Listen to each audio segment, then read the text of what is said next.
My name's Brian Amaral, and I lead a small boutique consultancy called Clientricity, and we do work with retailers around customer engagement strategy and all the way through system selection in and around various sorts of both online and in-store practices. We also work with vendors that are kind of bringing out some of the most innovative technologies in the market. And we're going to be talking a little bit about zulily. Today we have with us Erica Yamamoto, and she's a director of Lifecycle marketing and customer experience. So let me give you a little bit of her background. So let's see. As the director of Lifecycle marketing and customer experience, Erica oversees Zulily's cross-channel marketing and engagement programs that include product enhancements in marketing channels, including in-app experience, notifications, and email.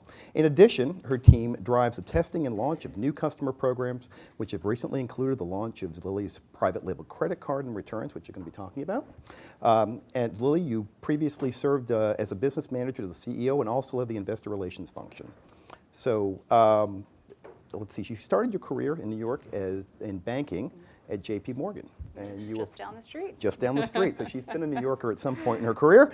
And you're primarily advising sports media and technology companies, right? Yep. So maybe what you could do is tell us a little bit about Zulily. I think you've prepared something for this, and kind of take it from there. I'm going to spend 5 minutes just giving a little background on Zulily because we are a pretty unique business. But thank you for the introduction, Brian. As he mentioned, a very lengthy way of saying, I manage our Lifecycle marketing and customer experience teams, which basically means we build long-term relationships with our customers. If you're not familiar with Zulily as a brand, we're really a platform for discovery shopping. So every day we're launching 9,000 new products curated through what we call events, which are basically curated either by brand or into certain themes, so things like around Mother's Day or Father's Day. And it really ranges across a wide variety of categories. Our core shopper is really a woman who loves to shop, really a wide variety, wide age and demographic. Last year, Zulily generated over $1.6 billion in sales. We've been around in business for about 8.5 years. We're based out in Seattle. 2 years ago, we actually became partners with QVC. And then most recently, HSN and the Cornerstone Group. Together, we are now called the Curate Retail Group, really focused on leading in the discovery retail space. We are now #1 in video commerce and #3 in mobile and e-commerce in North America. Combined, we now reach 23 million active customers, and through our television partners, actually reach over 370 million homes worldwide. So I'm going to talk a little bit about Zulily. So we had tremendous active customer growth last year. In Q4, we grew about 16% to 5.8 million active customers. And the reason why we've really been able to do that is because, one, our business model is really unique. So as I mentioned, every day we're launching these new sales. And that really creates a lot of variety and newness on the site and freshness on the site. And we've really been able to expand across a wide variety of categories, and in the making of that, really expand who we're reaching out to. We're customer obsessed. So the reason why we've been able to expand that reach, we started as a daily deal site for moms, babies, and kids. And we've really been able to evolve that experience by trying new brands in different categories. So now we're in everything from men's, women's, kids, fashion, to electronics, beauty, you name it. And it's because we're able to try them through these limited time sales and learn very quickly and adapt to what the customer really wants. And lastly, we're really connecting with the customer where she is. So over the last few years, we've obviously transitioned from not just a desktop-only experience, but a mobile-first experience. And what we're doing now is continuing to invest in new channels. So areas like social media, obviously, where she's continuing to spend more and more of her time. We're trying to engage with her in all of those different areas. So things like Facebook Live, Facebook Messenger are actually really big touch points for us where we're interacting with her now every day. This is my team. This is a holiday card from last year. I did just want to touch on, I think it's a bit unique. My team is a combination of both customer experience and lifecycle channels. And what that means is I have program managers who are testing, building, and iterating on different programs.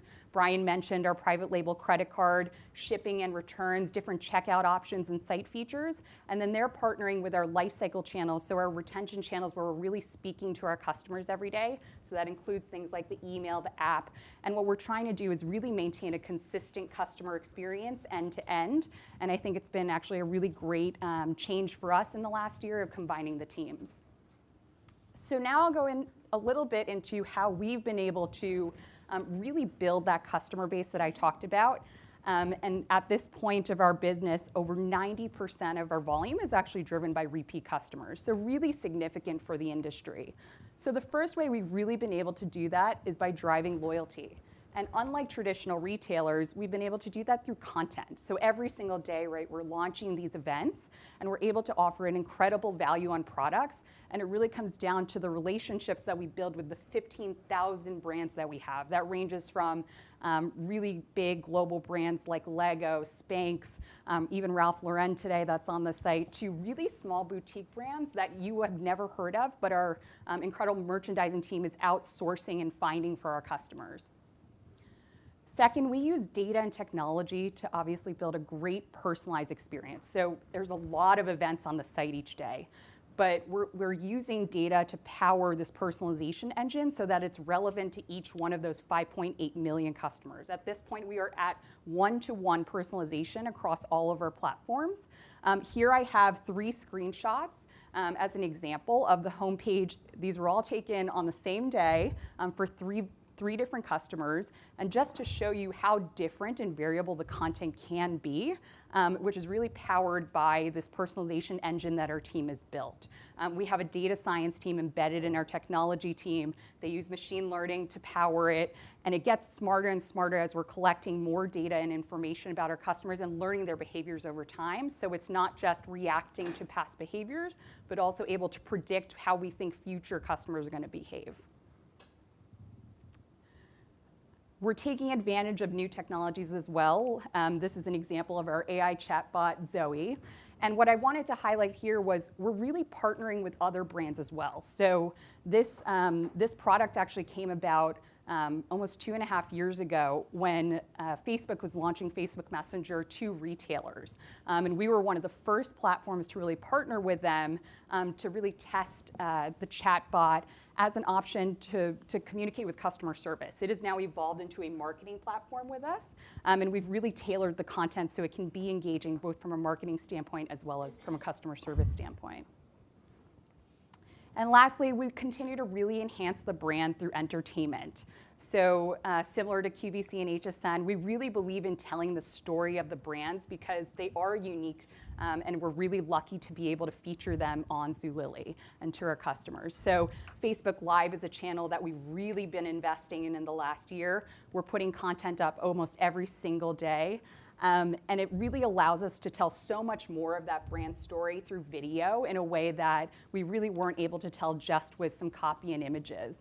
I think there's so much more we want to do here. And it's a great way to communicate with the customer. We're getting real-time engagement and reactions as the event is running. So I'm going to end there. I think we can shift over to questions. Yeah. Great. All right, well, we're going to talk a little bit about the first bullet you had up there, which is really around driving loyalty. Yeah. And, you know, I think we all recognize that demand from consumers, what they want, is it's getting more challenging, right? As a matter of fact, I think it's 63% of younger shoppers, think Gen Z and millennials, you know, they feel they get a lot of choices, and about 3/4 of them would say that they only give a brand 2 chances before they're actually going to give up on them. So you get it right, or you're out of here. So what we're finding is that that same 2/3 roughly prefer shopping online over shopping at bricks and mortar. So we know that it's getting very hard, and of course the retailers are now investing very, very heavily right in the space that you folks seem to, you know, to do so well, right? So you get a lot of competition coming up in it. And I think perhaps more relevant to today's conversation is there was a recent study by Big Commerce. It said that time-starved parents, about half of them, stated that they wouldn't live without online shopping because they couldn't get by without it, right? And they spend about 61% more than the average consumer. So they're spending, I think, the $664 versus $1,071 online. So, we're seeing some big changes, and particularly within the demographic group that you tend to focus on. So with all of that competition, how are you competing for market share? What are you doing there to compete for that? Yeah, and I think we touched a little bit on this in the presentation, and just for context, I think I mentioned, but our customer base is really all women, so not necessarily just parents anymore, but really shopping for herself, for her home, and for the people within her home.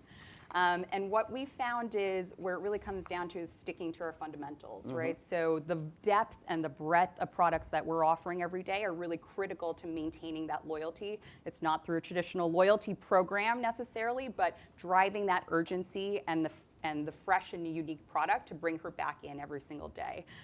If I were to think of competitors, right, we don't really have an exact direct competitor that's offering that type of breadth online.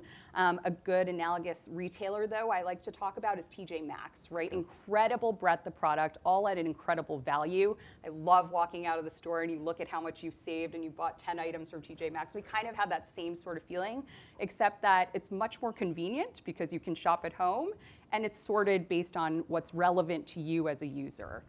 So I really think that's where there might be similarities, but I really do think we're in a unique position in the industry. Yeah, so let's talk about, you've mentioned value, so let's talk a little bit about value. And I know that you advertise that some of your discounts are as deep as 70%. Yep. That's pretty significant. That'll attract people to the site, certainly. What is kind of, how do you think about value inside of Zulily? Yeah, so value, of course, starts with price, but it is a lot more than that. I will start by saying we have a very powerful merchandising organization, so about 500 people that support us, and they're out negotiating and sourcing all those brands that I was talking about, the 15,000 that we have relationships with, and it is really the power of them to curate and find that really great product at that really great price for our customers. So it is absolutely fundamental to the business model. Now, that being said, I think the convenience factor and meeting her where she's actually spending her time is what makes our model more competitive and where we are able to build that loyalty. We're not just staying with our website. We've really evolved into these new channels where she's continuing to spend all her time, and we're trying to meet her there and tailoring that content to really accommodate her. Okay. Some of the retailers I've worked with, I start to try to think of models by which I can understand them. And the ones that do a great job are the ones that take absolute responsibility for the customer's satisfaction through that entire want it, buy it, use it experience.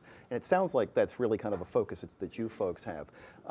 You want to share, a little bit maybe about, what you're doing and any kind of customer programs you have that really address, kind of that journey of want it, buy it, and use it? I do like that framework. I haven't actually heard that before, but I think it does speak to especially discovery-based shopping models where it is really relevant. So on Want It, I think a great example over the last year or so, we've really invested into what I'm going to call our midday program. So every morning at 6 a.m. Pacific time, we would typically launch our 72-hour sales. And it was very much operational because we wanted to drive that frenzy first thing in the morning. Now, over 8 years of our business, we realized, wow, we have some really crazy addicted customers who want to come back throughout the day. And we see this additional spike in the afternoon, but none of the content was new. And so she was revisiting, but we weren't actually offering up something new. So we decided to go a little more heavily into investing into events throughout the day. And it's actually funny, I feel like QVC is actually the master at this, right? They're launching their today's special value every single hour, and so there's always something new to look at. And so we've seen a lot of success of trying to drive that urgency all throughout the day, not just in first thing in the morning, which makes it really easy to then deploy our marketing channels to invite her back onto our platform. From a buy it standpoint, I'll talk a little bit about our private label credit card that you highlighted earlier. So in September of last year, we launched our first private label credit card program with Synchrony Bank.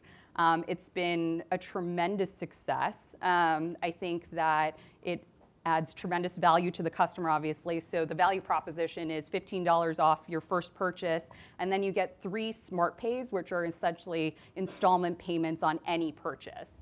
We were actually really lucky in that in the 2 years prior, we had tested a lot of varieties of this Smart Pay program and found a lot of success with it. And we also learned from QVC. I mean, if you guys have seen on their on their programming, they say 5 easy pays, 3 easy pays on anything. So we took the best of and then tested on our own platform and kind of adapted it accordingly. I think in addition to obviously the financing piece, which drives urgency and more loyalty from the customer to use that tender share, we're also building in lots of great merchandising offers for the program. So it's very organic. So last week we did an early access deal for a brand. It doesn't cost anything, right? But it gives that extra value proposition to the cardholder. And then this week, we're actually launching a fun partnership with Fandango where we're offering up 4 free movie tickets for Mother's Day if you spend over $75. So keeping it fun, but really organic and a part of the overall merchandising strategy that we're offering every day. And then I guess I said you would use it. Yeah, I mean, what happens after that transaction, and are they happy with it, and all the rest of that? Yeah, exactly. And then I think the last piece is really, of course, getting her to stay involved and then sharing it with all her friends. So for us, our referral program is actually a decent, continues to be a major acquisition driver for us. But we also use social media, of course, to encourage her to share her product with her friends. We have a campaign that we call the Zulily Finds, and it's really embedded across all of our inbox receipts, all over our social media, on email, and it's kind of everywhere so that it really encourages that sharing behavior post-purchase as well. Okay, great, super. Well, let's talk about the second one, which is around this whole thing around personalization and personalized experience. I mean, we all know that overcapacity has hurt retail in certain ways, that if you're not doing curated, personalized kinds of experiences, those stores aren't getting the traffic, they're not, and ultimately they're having problems. We're seeing, those kinds of issues in the market. Some interesting studies. Infosys did a study that said 86% of consumers and 96% of retailers said that it had some impact on the overall purchasing decisions, and about 1/3 of consumers wanted more personalization in their shopping. So I mean, clearly it's working, and consumers are feeling that they're getting value from all of that. And I think that between 82 and 90% of consumers said that they would be more likely to shop a retailer, particularly an online retailer, that actually offered high quality personalization. So these are kind of the metrics that I'm sure that you folks are all thinking about. So maybe you could talk to me a little bit about what you're doing to create kind of one-to-one experiences and interactions with your customers, and how you're remaining relevant and creating passionate, loyal customers. Yeah. So I think, I walked through the one example of how we're really using data to power the website and make the current experience as personalized as possible. But I think a big focus for us this year is really doing that by marketing platform, right? So if you think about the experiences of a Facebook Messenger versus logging onto the app versus going onto the desktop, they're all slightly different use cases in how the customer is interacting with us. So I think a great example that I have from our Lifecycle channels, and where personalization doesn't actually necessarily work, is in email versus our mobile experience. So on email, if you guys are subscribed to our emails, you'll see it's really the powerhouse for driving our daily engagement, and it's what we kind of use to announce, okay, we're launching the 6 a.m. deals. And so we played with 2 different parts of the email that I'll talk about. First was the subject line, and then was really the content of the email. So the content of the email is all the different events that are launching, and we sort them in the way that's most relevant to you. But we actually tested and tried to make the algorithms kind of beat the merchandising selection of the subject lines. And what we actually found was, at the end of the day, relevancy couldn't beat out, and the personalization engine couldn't beat out what the merchants were selecting. It's so interesting because I think there really is this art to it, but it's also because you're trying to get the customer to just open the email, right? They're not necessarily actually going to shop and buy something from that subject line, but it's getting him or her to engage with the email. So that first hook is really what's getting them to open it, and then once they're in the body of the email, personalization kind of adds value there, right? Exactly. So, great. And are there any other kind of specific types of personalization that you're doing in the business that really isn't email related? Yeah, so I think for apps, that's a great example. For our apps, and these tend to be our most loyal users, what was interesting is we actually use the relevancy model to determine what goes out in the push notifications, and then we're actually using data science as well to decide when to send out those notifications. So we have information obviously implicit information of Right. where those users are. So we're using that and determining what's the most appropriate time to send to them. What kind of data are you actually using to kind of personalize that? What are you trying to collect and learn Yeah. about those customers, and how do you use that? There are hundreds of inputs. And I don't think it's any surprise that time and time again, even though we're adding new elements, so whether it's the type of platform or the time that you're engaging or where you are in the country, what really it tends to be the best indicator is what you're purchasing, what you're clicking, and what you're engaging with. Mm-hmm. Okay, great. Well, let's talk a little bit about the customer engagement side of things. I found something kind of showed up in one of my newsletters that I get on a daily basis. That at the World Retail Congress in Madrid last month, Richard Liu, the founder of China's second largest e-commerce giant, JD.com, I don't know if any of you know of them, but he predicted that within 10 years, robots and AI are going to replace humans in retail. Personally, I don't believe we're going to see that in higher touch selling environments, but I think that there is going to be a real big impact around all of this. And I know that Gartner last year said, quote, by 2020, 50% of everyday essentials will be auto-replenished by IoT. So, I mean, obviously we're going to have lots of new ways at commerce and conversational commerce and things like that. Alexa's going to be very busy apparently, But I think that these are some of the big trends that we're seeing. I wanted to talk to you a little bit about, what is it from a social media perspective? Well, but before I do that, let me mention one other thing here. Social technologies are also changing the way things are happening, right? So a lot of consumers today, 56% of millennials are actually using social media as a way to start identifying what it is that they're going to be interested in purchasing. And they're inspired at the very least. And it's becoming a preferred discovery channel for online shoppers in many respects. So maybe we could talk a little bit about social first and talk about, you do a great job of creating this kind of visual discovery process, through your apps and through the online experience. How do you see all of this transforming your experience kind of going forward? Where do you see it all going? I mean, I think it's highly complementary to our experience, right? I showed the example of the Facebook Messenger chatbot, the Facebook Live example, and actually I'll talk a little bit about that because it's been fascinating to watch that space evolve. So really having the power of video as part of that experience is really driving a very different type of engagement that we haven't had before. Yep. And I think what I love about the Facebook experience for us, because we're launching these sales every day, it tells a different story, but we're getting real-time feedback from our customers, right? And the part of the power of our platform is we actually don't hold inventory. I don't know if people are familiar with our inventory model. We only buy what we sell. So we can actually reach back out to the vendor if some style is selling really well and everybody's commenting on it and it's going viral on Facebook Live. We can actually reach out to the vendor and say, can you get us 100 more units of that particular style? We're going to keep talking about it. And so I really think this conversational commerce is incredibly valuable to our model, but probably to retailers everywhere to get that real-time feedback much, much faster than we probably could have before, where you're sending out a survey, 14 days later after a purchase or asking them to do it post-purchase. It's just not kind of the same real-time feedback. Okay. Are you being pretty effective in terms of your ability to attribute with social? And maybe you can talk a little. I know people talk about some of the challenges, particularly inside of the browser with Facebook and things like that. There's some issues. Yeah. But maybe you could talk a little bit about that, attribution of your efforts. Yeah, so I think we're a bit lucky in that we do have a modal where we do ask customers to sign in order to give them this more relevant experience, and so that we could start sending them and informing them of emails, because they don't necessarily buy in that first visit, right? There might not be anything relevant or that engaging to them that particular day. So it's absolutely now attributable because we are getting that login and we're able to see how they're behaving once they come onto our site.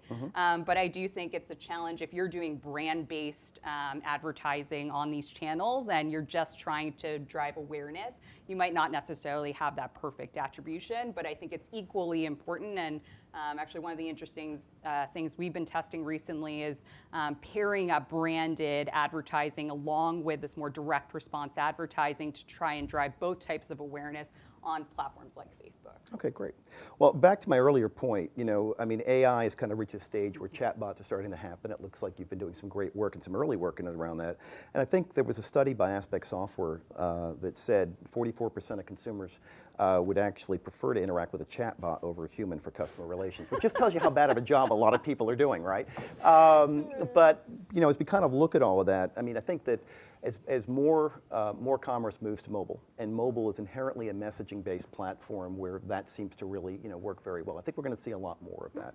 So perhaps you can tell me do you anticipate the technology in this type of customer interaction to grow beyond the use cases that you're using today with that? Oh, absolutely. I mean, I think we're really just getting started on this space. Does anyone own an Alexa?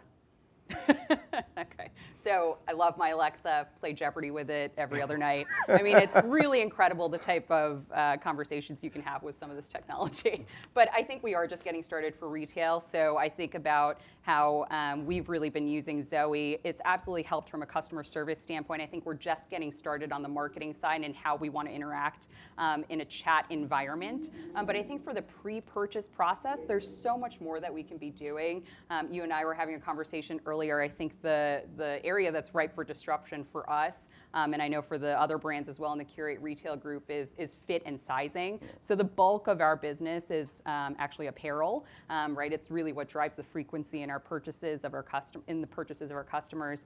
And it is just such a difficult challenge when you think about 15,000 brands manufacturing all over the world, and it really becomes a challenge. And I haven't seen anyone really tackle it well yet for somebody who has the breadth and diversity of products that we're offering. And it'd be very challenging in your environment. Yeah. Getting that size fit recommendation, just getting product dimensions from that many different vendors in and of itself is a monumental task. But I'm hopeful. I think there's a lot more that we can do in this space. Yeah. So it's you mentioned video briefly. Now we're going to kind of wrap up here, but just tell me a little bit about. I believe that most of these retailers, about 85% of digital marketers right now, are expecting to invest a lot more in the coming year in and around video for online engagement. Talk to me a little bit about what you're doing with video. Yeah. So we're using it as a way to drive direct response. So it's a way to better tell our story through advertising platforms. But we're also using it on our site. So we've started implementing different testing on actually showing those brand stories that we also use on Facebook Live within our events, our curated events. What's really interesting is sometimes images are enough, and sometimes the videos really help tell the story and improve purchase conversion. I think I had the example, a successful example where it was a product called the Tucker, and the image basically looked like a dustpan. And when they actually played the video, what it does, it tucks in the corners of your sheets on the mattress. I mean, such a ridiculous product, but it's out there and it's sold really well. But there's no way we could have told that story and really explained it without video. So I think there is tremendous power in video, and you obviously see that with... It was done by a former Marine, right? Exactly. Get those square corners. Perfect corners. But I think there is a lot of power in video, and there's a lot more to do there. Yeah, that's great. Okay. Well, was there anything else you thought that you might want to share with those of us here in the room that you think would be relevant that maybe I didn't talk about? No, I mean, I think when we think about what has allowed Zulily to really scale with the customers, it was the three things I touched upon, right? We really differentiated our business model and kind of doubled down on being different there. We really listened to our customers and adapt. And then we're meeting her where she is, so really engaging her on the different platforms where she's spending more time, particularly online. What we didn't touch on, though, I think that's really important, is you can have all the innovation and new technology in the world, but customer execution, right, and thinking about the execution across the company is so critical. I think my team in particular is very focused on managing those relationships with operations, with customer service, to ensure that every implementation is really thought about from the customer's perspective end to end. So I think I just wanted to add that I think it is of critical importance as we're thinking about how to grow our businesses. Okay, great, super. Okay, well, I think we have a couple of minutes to take some questions from the audience. Yes. Okay. So with all that data and all the different departments, how do you organize internally to share the insights? Yeah, so what we try and do is really empower our technology teams to build on that data and to really suggest ways that we could use it. And then from a marketing perspective, I mean, we have bunch of analysts sitting within each of our teams to really focus on pulling and really synthesizing that information. So I think the power really comes from when we have analysts that are able to do a look back and understand what has happened in the past, and then using data science and predictive modeling technology to then help use that data to predict the future. Great, thank you. Any other questions? Yeah. Anyone here?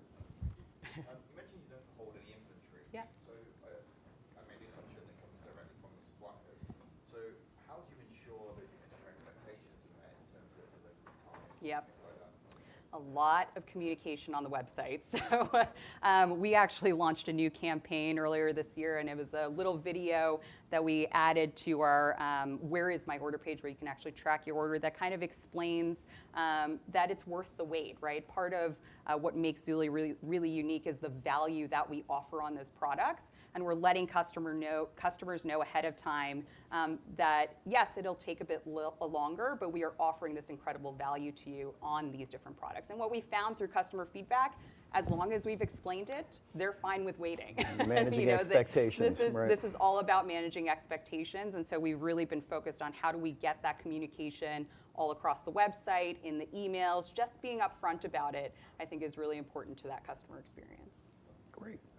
One more, yeah, go ahead. So I bought my first item from Zulily about 7.5 years ago when my Wow. daughter was almost 1 year old. So I've kind of come up with you guys. That's Sort of awesome. I started where I was the mom kid Yeah. on the screen. I Yeah. got all the mom kids. You didn't offer returns for a long time. Yeah, yeah. And so I would only buy kids' clothes, and I would only buy in a size larger than she currently was. Because Yeah. even if it was a little small, she could get there, you know? Yeah. Now that you're offering returns, Yep. some of your brands, I'm spending way more than I should be with you. Thank you. Yeah, I'm like 3 times a day. Yeah. And I mean, it's easier than Amazon to Yeah. buy from you guys. Oh, because thank you. I'm Yeah. set up with PayPal, I hit click, and it's done. It just goes through. So Yeah. I'm horribly addicted, and everything's working, but I'm just wondering how you were able to manage a return program Yeah. after all of those years of not being able to do it. Yeah, It's absolutely. I think, so just for some context for everyone, we went 7.5 years of our business without a returns program.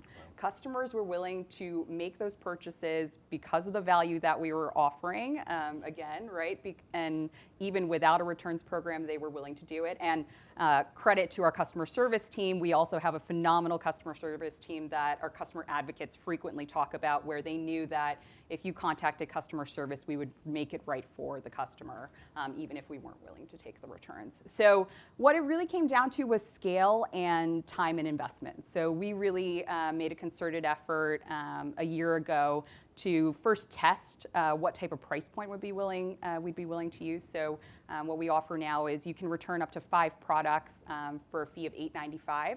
And it's because our customers are frequently buying 2.5 items plus per order. So it's a lot of products that can accumulate. But for a long time, we couldn't justify it for the business. And as we become more profitable and recognize that, this is a huge retention tool for us, and we really wanted to build that loyalty with our customers, felt it was really important to invest into the program. So that's why we've now launched it. Yeah. Great, thank you, Erica. Thank you. We really appreciate you sharing a little bit about the company. I hope everybody gets something out of it.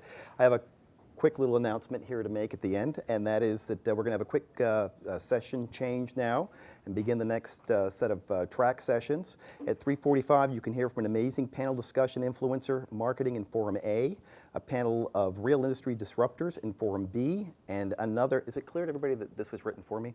And another unbelievable panel sharing insights on artificial intelligence in Hub 1, and an inspiring presentation from Textile Fashion Group in Hub 2. Then head back to the forum for our closing keynote a little bit later with Chris McCann, the president of 1-800-Flowers. And then, of course, we have a cocktail reception across the street at the Pig and Whistle at the end of the day. Thank you, everybody.